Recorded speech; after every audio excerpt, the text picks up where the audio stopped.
Merci, Monsieur le Président. Je suis ravie de prendre parole au sujet de mon projet de loi C-314, la loi modifiant le code criminel, aide médicale à mourir.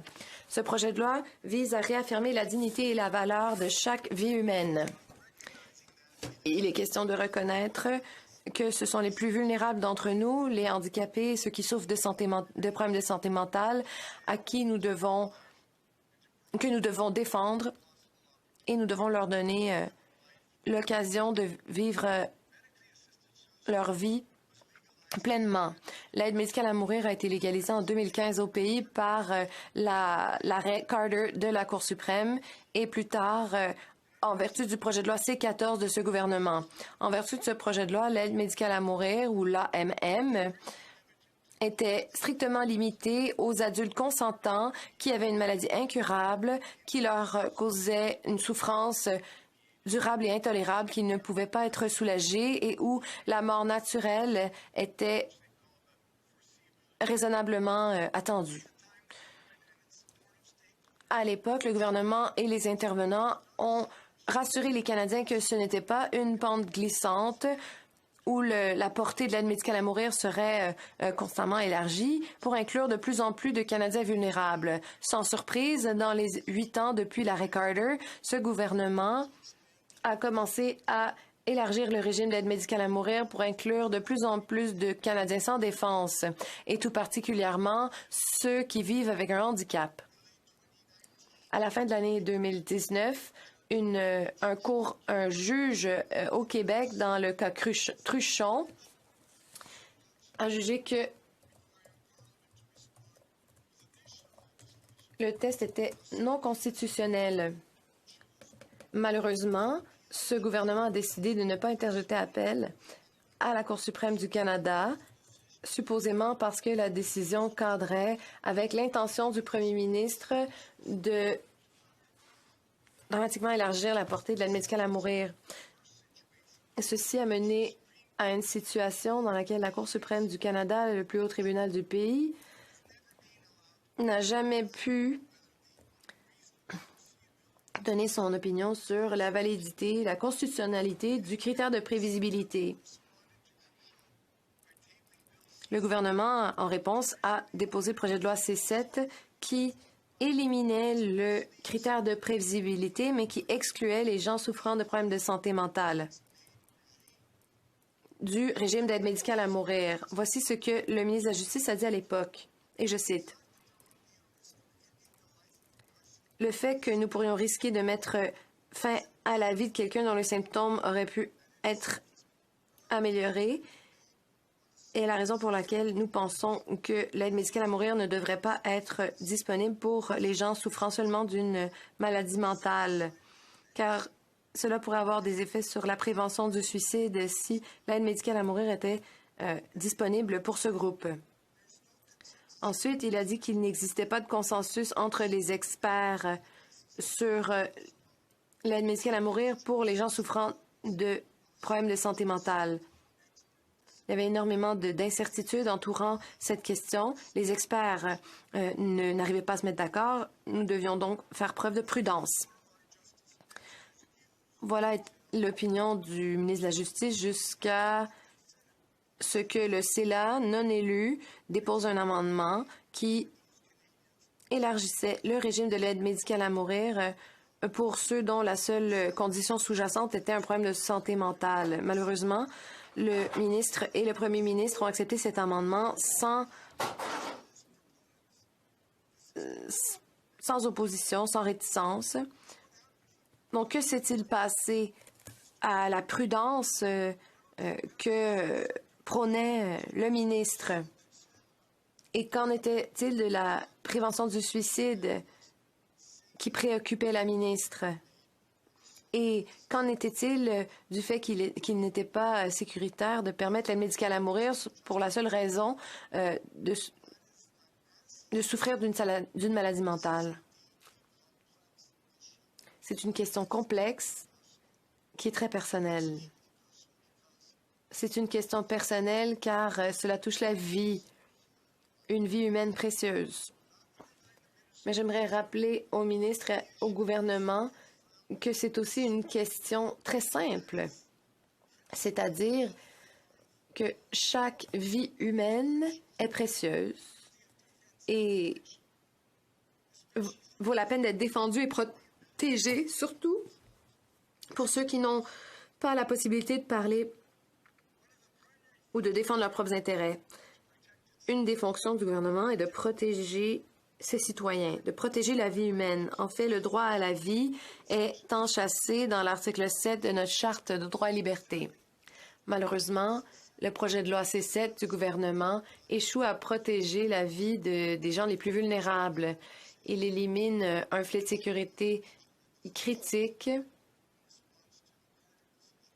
qui avait été inclus dans la mesure législative d'origine en réponse à l'arrêt Carter. L'élimination de ce filet de sécurité aura des conséquences désastreuses pour ceux qui souffrent de problèmes de santé mentale comme la dépression. Ce qui est aussi perturbant, c'est que ce gouvernement libéral a aussi signalé sa volonté de prolonger l'option de traitement ou de l'élargir aux mineurs, ce qui ferait du Canada le pays avec les critères d'aide médicale à mourir les plus laxistes au monde. Nous sommes donc bien empruntés sur cette voie, cette pente glissante, et les Canadiens ont le droit de penser que ce gouvernement est allé trop loin et est allé trop vite lorsqu'il a voulu élargir la portée de l'aide médicale à mourir. Madame la Présidente, mon projet de loi renversera la position du gouvernement, ou la décision du gouvernement plutôt, d'élargir l'aide médicale à mourir à ceux souffrant de problèmes de santé mentale et mettra fin au suicide assisté pour les gens souffrant de problèmes de santé mentale. Je veux m'exprimer en termes clairs. Mon projet de loi ne vise pas à renverser le régime d'aide médicale à mourir au Canada. Et l'aide médicale à mourir demeurera disponible pour ceux qui souffrent de maladies incurables et intolérables. Mon projet de loi vise simplement à renverser la décision du gouvernement voulant d'inclure donc les gens souffrant de maladies mentales dans le régime d'aide médicale à mourir. Et l'aide médicale à mourir ne devrait pas être perçue comme un traitement. Bon nombre d'entre nous avaient prédit que ceci se produirait. Les experts en santé mentale ont été très clairs. Contrairement à ce que le ministre de la Justice dit aujourd'hui, il n'existe aucun consensus au Canada selon lequel ceux souffrant de problèmes de santé mentale devraient être couverts par le régime d'aide médicale à mourir.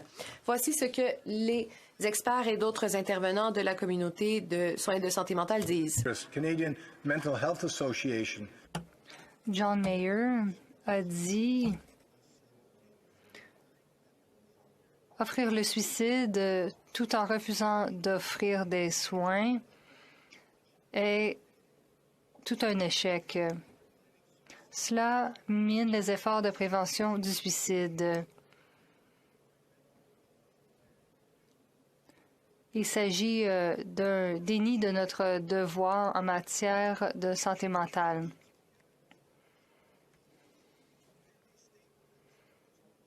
Des médecins ont dit ceci: compte tenu qu'il n'y a pas de preuves médicales pour prévoir quels patients atteints de troubles de santé mentale n'iront pas mieux, on pourrait risquer d'offrir l'aide médicale à mourir à des gens qui se seraient remis. Les législateurs doivent protéger la vie des plus vulnérables, y compris ceux qui sont désavantagés en raison de problèmes de santé mentale. Le Dr Sonduk Kane, chef du département de psychiatrie à Toronto, a dit: le ministre nous laisse croire qu'on peut faire la distinction entre les deux groupes, mais ce n'est pas vrai. À mon avis, il s'agit d'informations dangereuses transmises par notre ministre de la Justice. On donne un faux sentiment de sécurité qui n'existe pas.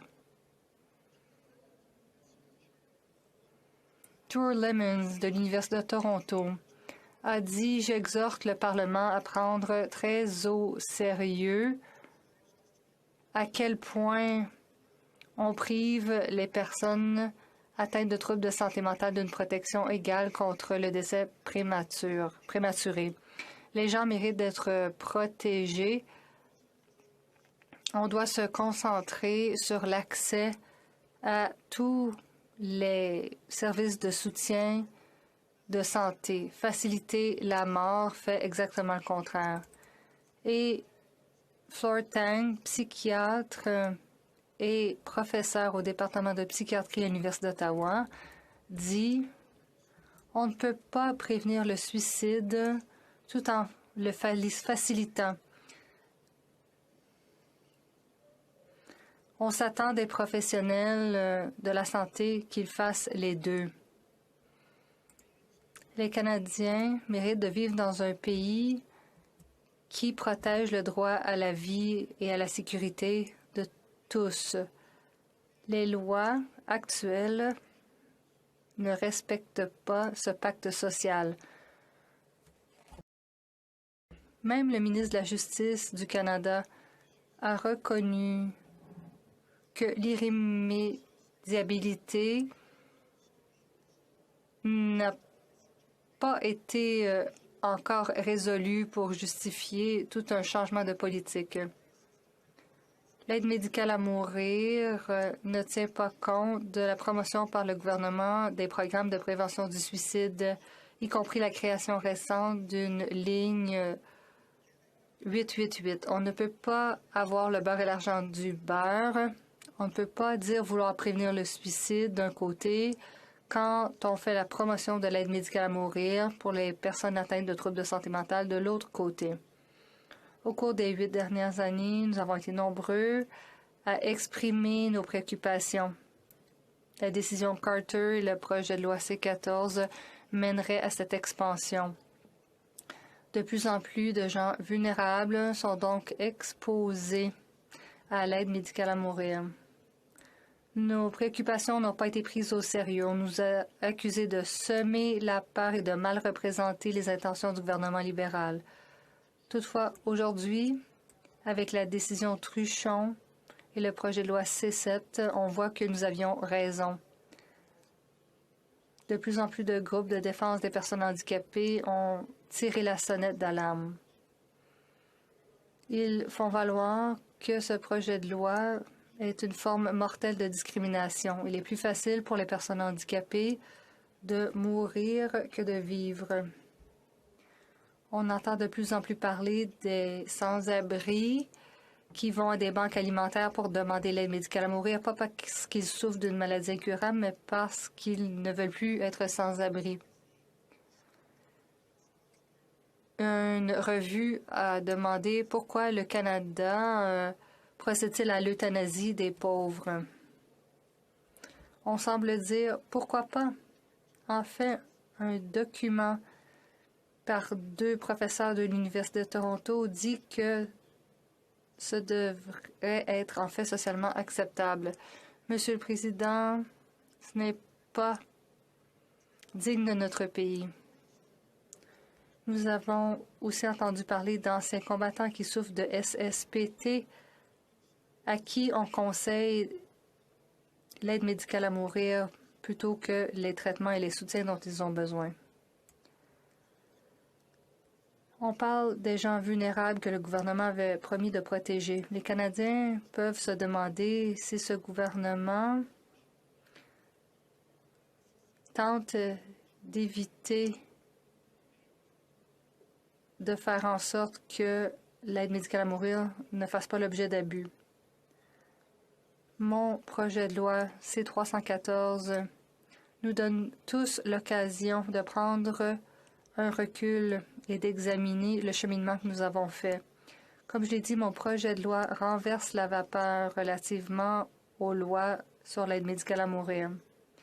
À tout le moins, je demande à mes collègues de permettre à mon projet de loi d'être étudié en comité. Sommes-nous allés trop loin, trop vite avec l'aide médicale à mourir? Allons-nous avoir à l'avenir une culture de la mort? Allons-nous choisir plutôt la vie? Je vous implore, chers collègues, à choisir la vie et je vous souhaite de faire preuve de sagesse dans vos choix. Merci, Monsieur le Président.